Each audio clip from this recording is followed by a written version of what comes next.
तानिया अपने माँ बाप की इकलौती औलाद थी। खूब पैसे वाले लोग थे।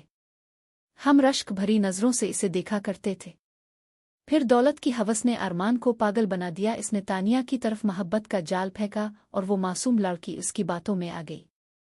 वालिदैन बेटी के सामने मजबूर हो गए और उसकी शादी अरमान से कर दी। कुछ दिन बाद जब हमें पता चला कि तानिया अब इस दुनिया में नहीं रही तो हमारे पांव तले जमीन ही निकल गई। तानिया मेरे ताया की इकलौती बेटी थी, जिनकी लिबर्टी में कपड़े की बड़ी दुकान थी। वो मार्केट के बड़े ताजरों में शुमार होते थे। दौलत उनके घर की बांदी थी और खुशहाली ने तो जैसे उनका घर देख लिया था। तानिया शहर के एक आला और मशहूर कॉलेज में पढ़ती थी। ताया को बेटी से बहुत प्यार था। उन्होंने इसे गाड़ी लेकर दी हुई थी और आधी जायदाद तो जीते जी अपनी साहिबजादी के नाम कर दी थी। जब वो छुट्टियों में हमारे घर आती तो इसके ठाट बाट देखकर हम रश्क करते थे। इसके पास इतने जूड़े और जूते थे कि वो उन्हें दोबारा इस्तेमाल किए बगैर ही हमारे घर छोड़ जाती। इस सारे ऐशो आराम के बावजूद वो बहुत अच्छे अखलाक की हामिल थी। हर वक्त हंसी मजाक करना और सबके साथ मिलजुल कर रहना उसकी आदत थी। जब हम सब सैरोतफरी के लिए जाते तो हमारा वक्त बहुत अच्छा गुजर जाता। इस बार वो छुट्टियों में आई और आते ही पिकनिक का प्रोग्राम बना लिया। इस मर्तबा चचा का बेटा अरमान भी साथ था, क्योंकि मेरे भाई शौकत ने इसे ऑफर की थी कि तुम भी साथ चलो वरना मैं बूर होता रहूंगा। अरमान संजीदा मिजाज था और जल्द किसी से घुलता मिलता ना था। मेरे साथ भी इसकी ज्यादा बेतकल्लुफी नहीं थी, अलबत्ता फरा के साथ उसकी बातचीत होती रहती थी। मेरी इस कजिन की मंगी अरमान के साथ हो चुकी थी। तानिया को इस बात का इल्म नहीं था, क्योंकि ये लोग खानदान से अलग थलग रहते थे। सुबह 7 बजे हम लोग अयूबिया चले गए। पुरफिजा मकाम की अपनी शान होती है। फरा, शकीला और मैं साथ साथ थे, जबकि तानिया हमको छोड़कर बार बार शौकत भाई और अरमान के पास चली जाती थी। मैंने महसूस कर लिया कि वो अरमान में दिलचस्पी ले रही है, ताहम फरा ने इस बात को महसूस नहीं किया, क्योंकि तानिया की चुलबुली आदत का सबको इल्म था।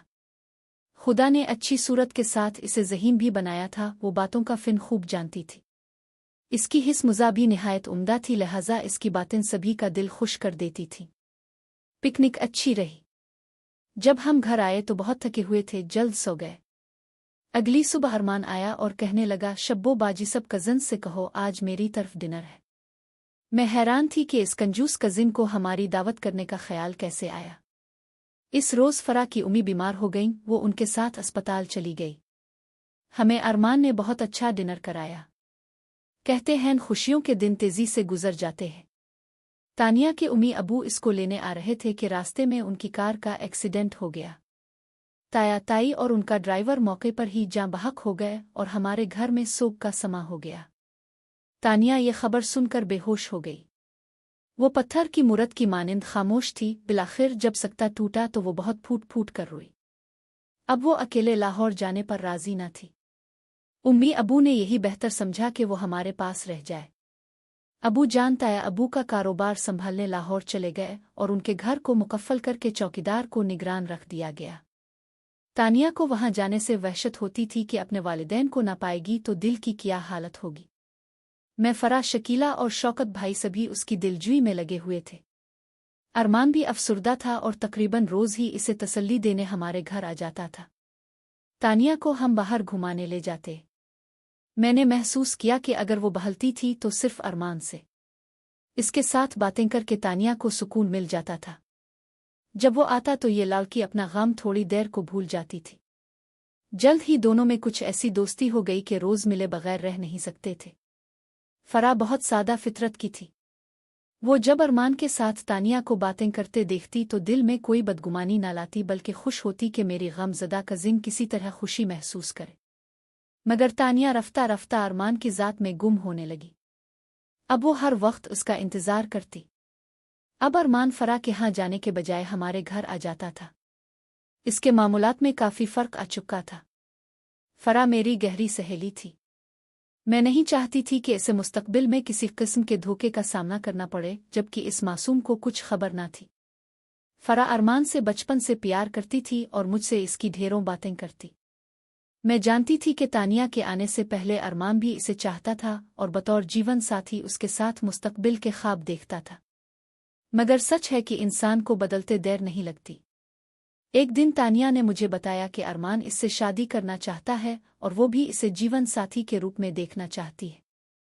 इसने कहा, शब्बो बाजी, आप ये बात अपने उम्मी अबू से कहिए, हम आपकी मदद के तालिब हैं। उम्मी ने सुना तो लम्हा भर को सकते में आ गई। बोले, मैं तो समझती थी कि कजिन होने के नाते अरमान इसकी दिलजुई करने आता है। मुझे क्या खबर थी उनकी चाहत इतनी गहरी हो जाएगी। लेकिन अब फरा का क्या बनेगा? इसके वालिदैन को कैसे समझाएंगे? उम्मी वो तो समझ ही जाएंगे, लेकिन बेचारी फरा बुरी तरह उजड़ जाएगी, क्योंकि मैं इसकी दिल्ली हालत को समझती हूँ। बेटी, अगर अरमान इनकार कर रहा है तो ये शादी कैसे हो सकती है? फरा को समझाना ही होगा, और अच्छा है अगर हम तानिया के दिल की इस खुशी को पूरा कर दें, क्योंकि इसने बैक वक्त माँ बाप दोनों को खो दिया है। अगर दूसरा धचका मिला तो वो से ना सकेगी। गोया मेरी माँ ने तानिया के हक में फैसला दे दिया। अबू ने अरमान से बात की तो इसने वाज़े अल्फाज में कह दिया कि अगर आप लोगों ने मेरी शादी तानिया से ना की तो मैं फरा से भी शादी नहीं करूँगा। मैं बचपन की मंगनी को नहीं मानता, फिर क्या फ़ायदा हम दोनों को उजाड़ने का? अबू इसकी बात सुनकर सहम गए।